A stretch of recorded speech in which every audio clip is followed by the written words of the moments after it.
What's going on, everyone? Kyle with Next Generation Sports Cards, back with another video for you guys. So a couple months back, I started a series where I was attempting to make $50,000 selling sports cards and sports memorabilia. I'm a full-time reseller, so I buy and sell pretty much anything and everything I can get my hands on, do yard sales, storage auctions, flea markets, sometimes I'll go to thrift stores to buy anything I think I can make a profit on, and I resell it online, in person, wherever, to make a couple extra bucks. I did this as a side hustle for a long time, probably about 8 years, and it pretty much grew. I was a bank manager for a while, for those 8 years actually, and decided to leave the bank so I could do this full time. In the last year and 1 month, I've been doing it full time, and it's gone extremely well for me. I'm looking to see if I can possibly make sports cards more of my focus, so they're my priority, and everything else is just kind of gravy. Right now, sports cards are more of a hobby thing where it helps me grow my collection. It's just something I like to do, is buy and sell, trade, open boxes, that kind of stuff. So that's been more my hobby, but I'm seeing if I can make it more of a full-time gig for myself. So the goal was to make $50,000 this year, and I ran into a couple issues doing this. The first is my time. So I was spending way too much time trying to figure out exactly how much I made on sports cards each sale, each week, each month, and tracking it for the videos. So I was spending a lot of time trying to edit it, try to get all that data put together, and I really just didn't have that time to put on it. The other thing was just the tracking itself. So I was just running everything out of a personal checking account. That's how I'd done my business for 8 years. And then, it's everything separated for tax purposes.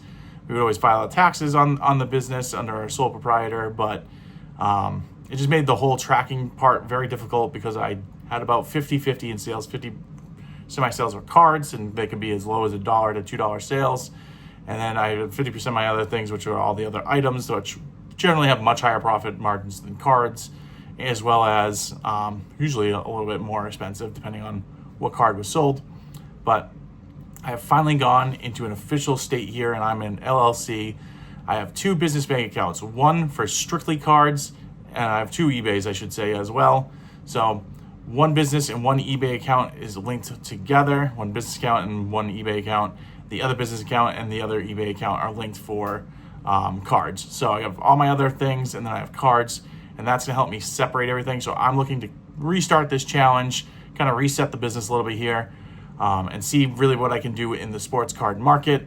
It'll be a lot easier for me to track because everything coming in and everything going out is strictly gonna be on the cards, and it won't have anything for my other business. So that should make things a little bit smoother for me.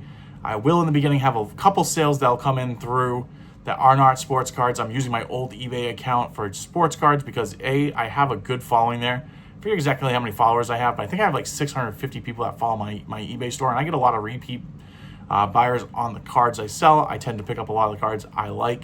So people, I sell the things I enjoy. So people that enjoy those same things generally follow me, and is definitely a nice clientele of repeat business, as well as the feedback. So I can't remember exactly how much I have. It's a couple thousand feedback, all pretty much good. I think I have like 4 or 5. Unfortunately, 4 all from the same person, and I think one other one from one other person for negative feedbacks. But I'm at like 99.7% just because of the amount of volume I do. So I have really good standings with eBay there, and if I'm going to sell an $800 card, I want to, have people feel comfortable buying it from me and be able to see a huge track record, especially a lot of people mentioning card sales, clean cards, better condition than what they expected, that kind of stuff. So I'm keeping the old store, and I'm moving all my stuff to the new store on my new eBay. A couple sales will trickle in. However, this will get me back up to where I think I should be in this challenge. So I'm starting the account with $500, and that's what we're starting with today. You're gonna see some sales coming in probably that aren't card related, and that will kind of bring me back up to where I should be. When I ended the series, I think I was at like $4,000 to $5,000 in sales. I had just done a large purchase. It's been a couple months, so I've been buying and selling since then. I've had some fun opening some boxes. If you go through on this channel, you're gonna see some box breaks. I actually just recently ripped a whole case of Optic football blasters. I had a really fun time with that. That is gonna be coming out soon. But really looking to reset that business, and then I will have a separate account for the cards. I can easily track that money, and I can give you guys weekly updates on how we're doing there. So that's just something I'm looking forward to doing, and having an easier way to do this where I don't have to do as much research going into each video. And I do have a couple goals. So my first goal is to at least make $30,000. We're resetting at $500.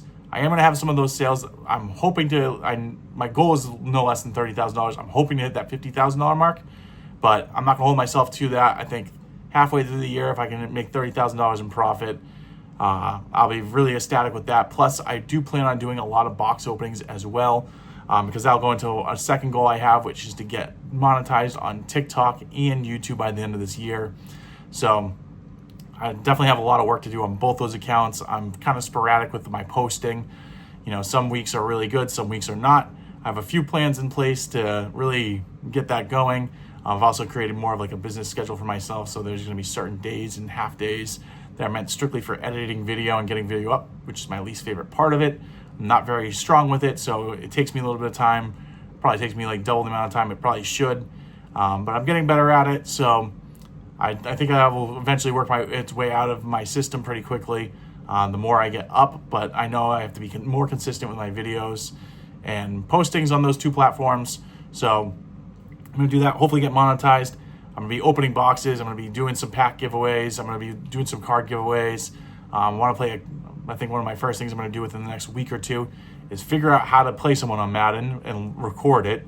And then, play someone until I lose and give a card away. I think that might be a fun little thing to do and find some people that are interested in that. So I'm going to work on that and then continue my networking. So my third goal for the end of this year is really have a pipeline of how to get rid of some of these cards. So did my third trade night recently at my local card shop. I've started to make some friends, some people that, when I walk in, they recognize me, I recognize them. I need to get better at giving my name, number, Instagrams, that kind of stuff, ways to communicate with these people a little bit more. It's a little eye-opening on my last trade night. I had a couple cards that people were like, hey, let me text this person, see if they're interested in this, just because they were cards that were a little bit rare. I had like an Ultimate Warrior card numbered to 25. Guy was a wrestling fan. He had a buddy that was really into wrestling and liked the Ultimate Warrior, sent him a picture.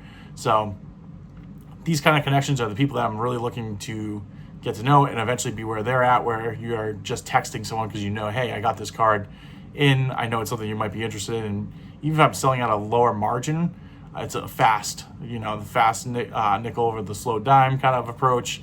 So a way I'm trying to really build those relationships and get things moving here on that. So those are my 3 goals for the end of this year. The 30,000 at a minimum, develop some relationships to help me get there and make next year even more successful. And then to get monetized, the monetized part I think is going to hinder a little bit on my first goal of making 30,000 or more, because I am going to be spending some money on wax and that kind of stuff. And as we know, not always the best decision. I've been extremely lucky, I would say, this year. I've opened a lot more than I've ever done. And I've been insanely lucky. I actually have right here, if you haven't already seen it. But one of my top tribute openings hit this judge to 10. Got that in the other day. Think about even trying to grade it. I know it's probably not the best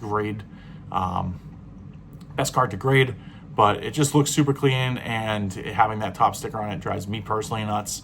I think it's a card that should get a 9 at least, really looking through it. And then hopefully a 10. We'll open it probably, just to send it in for a little bit more of an experiment for myself. Hopefully we don't do too bad on it, but that kind of stuff. Still haven't graded anything. It's been, I pay for PSA grading. I have an account, so I need to get over my fear and grade a lot more stuff. You're going to see a video coming out very soon. I have a card lot submission pretty much ready to go. I'm going to show you guys what I'm going to send out. It's going to be my first thing ever. I've got an email from PSA that says, hey, we missed you. That's never a good sign. But if I want to be a little bit more serious in the card business, I got to get more graded. I got to get more stuff out. But I'm going to talk through those things in future videos and kind of explain my card business, how it's growing, what we're doing, what I think is going right or wrong, and go from there. So if you guys are interested in learning about me and my journey on, selling cards and growing this side of the business, give me a follow. Greatly appreciate it. I'll see you guys in the next one.